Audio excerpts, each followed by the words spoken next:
नमस्कार, मैं हूँ राहुल। और जैसा कि आप जानते हैं या फिर आप नहीं अगर जानते होंगे तो मैं बता देना चाहता हूँ कि मैं डिजिटल मीडिया के माध्यम से मैं भी पत्रकारिता का काम कर रहा हूँ। और एक मामला आया था, अभी आप लोगों के संज्ञान में होगा, फिर आप लोगों को पता होगा, और जब नहीं पता है तो मैं बताना चाहता हूँ। एक मामला भी जो उठा था, सहिया का उठा था। सहिया दीदी की तरफ से 1000 का घूस मांगा गया था।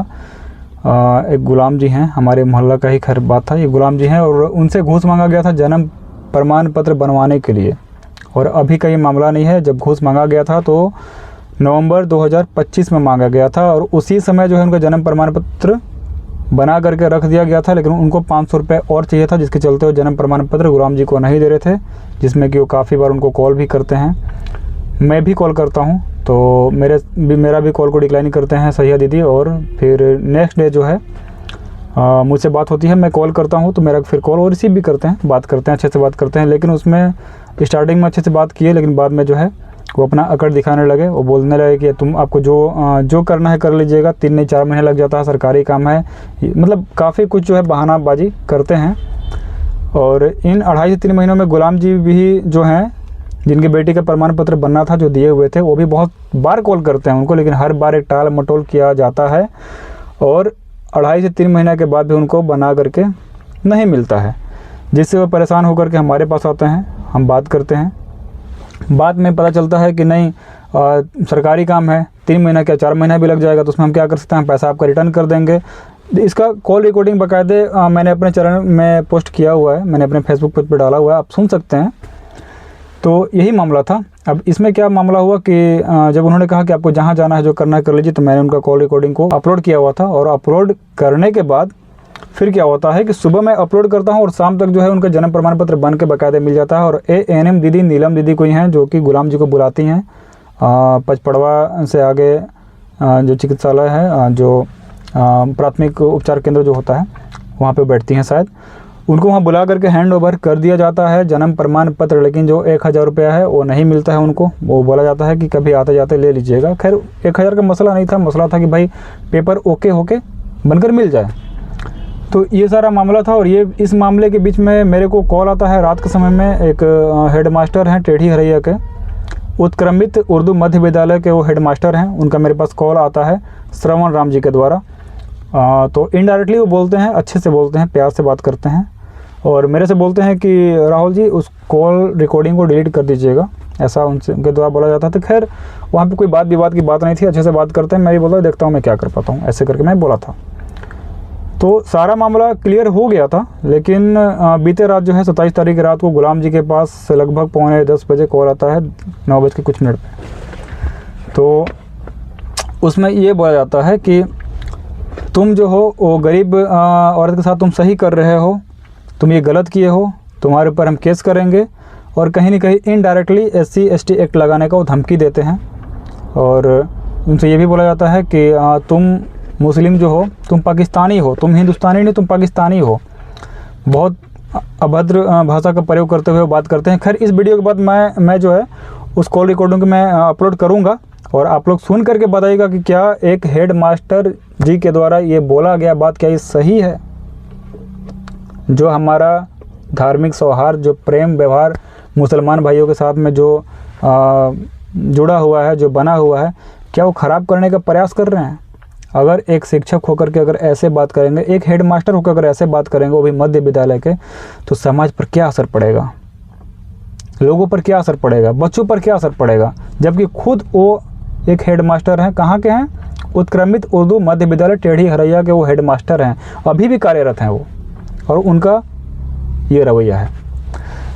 इतना भी नहीं होता है तो अपना भड़ास निकालने के लिए पूरा बोलते हैं कि तुम पिस्टल सटाए थे, तुम ये किए थे, तुम वो किए थे। तमाम जो है आरोप लगाए जाते हैं आवेदक के ऊपर। और लास्ट में ये भी बोला जाता है कि वो भोंसड़ी वाला पत्रकार बना है मुझे, देश के चौथे स्तंभ को वो बोलते हैं भोंसड़ी वाले। श्रवण राम हेडमास्टर जी के द्वारा ये बोला जाता है। मैं झूठ नहीं बोल रहा हूँ, मैं कोई बनावटी बातें नहीं कर रहा हूँ। मैं अभी कॉल रिकॉर्डिंग अपलोड करूँगा और आप लोग सुन करके बताइएगा कि क्या ऐसा बोलना चाहिए, क्या इन पे कार्रवाई होना चाहिए या नहीं होना चाहिए, ये भी बताइएगा। तो यही बात था। और इसके बाद फिर क्या होता है कि वो पत्रकार बनता है, उस भोसड़ी वाले को हम बताते हैं ऐसे वैसे तमाम। अब आप बताइए क्या पत्रकारिता करना गलत है? कि समाज में हो रहे भ्रष्टाचार का जो है पर्दाफाश करना, उजागर करना, 4 लोगों के बीच में लाना, क्या गलत है? क्या मैं गलत था वहाँ पे जो मुझे गाली दिया गया? या किसी भी पत्रकार को, वो चाहे डिजिटल मीडिया के तहत पत्रकारिता कर रहे हों, सोशल मीडिया के तहत कर रहे हों, या फिर जो पत्रकार इलेक्ट्रॉनिक मीडिया के होते हैं या जो प्रिंट मीडिया के होते हैं, कोई भी पत्रकार, सबको समान दर्जा मिला हुआ है। क्या देश के चौथे स्तंभ को भोंसड़ी वाला कहना सही है हेडमास्टर जी के द्वारा, सर्वराम जी के द्वारा? क्या ये सही है?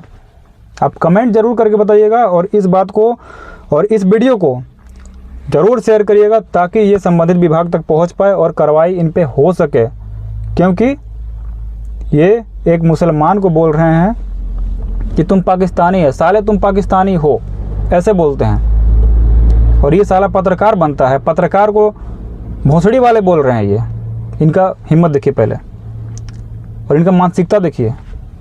तो ये मामला था।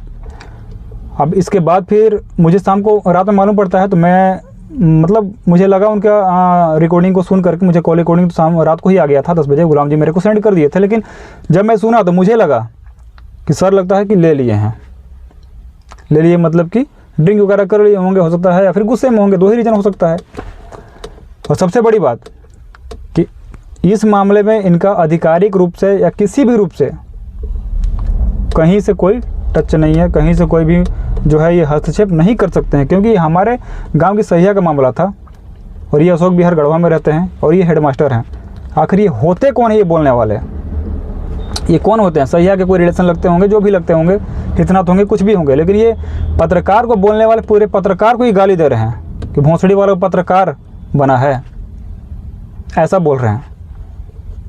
अब देखिए, सुबह में जब बात हुआ तो मैं बोला कि सर गुड मॉर्निंग, कैसे हैं आप? तो बढ़िया हैं। हमको सर रात में गाली गलौज कर रहे थे, ऐसा हमको सुनने के लिए मिलता। हाँ, अच्छा सुनने के लिए मिला है, कर रहे थे हम, ये भी बोला जाता है। और लास्ट में ये भी बोलते हैं कि वो औरत जो है आत्महत्या करने वाली है, उससे हम FIR करवाएंगे, उससे हम केस करवाएंगे, उससे SC ST एक्ट लगवा कर हम जेल भिजवाएंगे आवेदक को, गुलाम जी को, मेरे को धमकी दिया जाता है। और ये भी बोलते हैं कि हम ऐसा नहीं बोले हैं, हम गाली नहीं दिए हैं। अगर हम गाली दिए हैं तो आप उसको उजागर करिए, मतलब कि उनके कॉल रिकॉर्डिंग को बोल रहे हैं कि आप उजागर कर दीजिए, लोगों को सुना दीजिए अगर हम ऐसा बोले होंगे तो, और मैं ये सुनाऊंगा। लेकिन मुझे आप लोगों से एक उम्मीद है कि इस पे क्या कार्रवाई होना चाहिए, और ख़ासकर मैं और मेरे पूरे टीम, हम लोग शिक्षा विभाग से, जिला प्रशासन से ये मांग करते हैं कि ऐसे शिक्षक के ऊपर कड़ी से कड़ी कार्रवाई होनी चाहिए।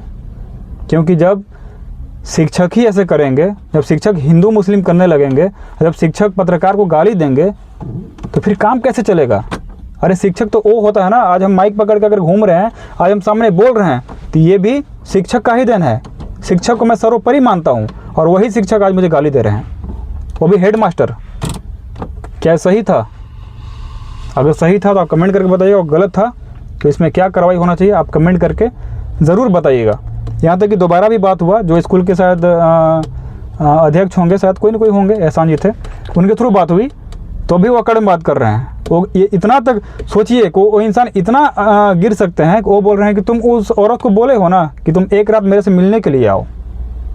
सोचिए आप, उस इंसान का मानसिकता इतना घटिया है, गिरा हुआ है। हेडमास्टर जी का मैं बात कर रहा हूँ, वो कह रहे हैं कि तुम मेरे को बोल रहे हैं, जबकि जो सहिया दीदी हो मेरी माँ की समान है, मेरी माँ की उम्र की हैं, लेकिन वो गलत की हैं। सोचिए, ऐसा उनका मानसिकता गिरा हुआ है। इस पर क्या होना चाहिए? इस वीडियो को ज़्यादा से ज़्यादा आप लोग शेयर करिएगा, कमेंट करिएगा, एंड आप लोग ज़रूर सपोर्ट करिएगा। आप लोगों से बहुत बड़ा मेरा एक उम्मीद है।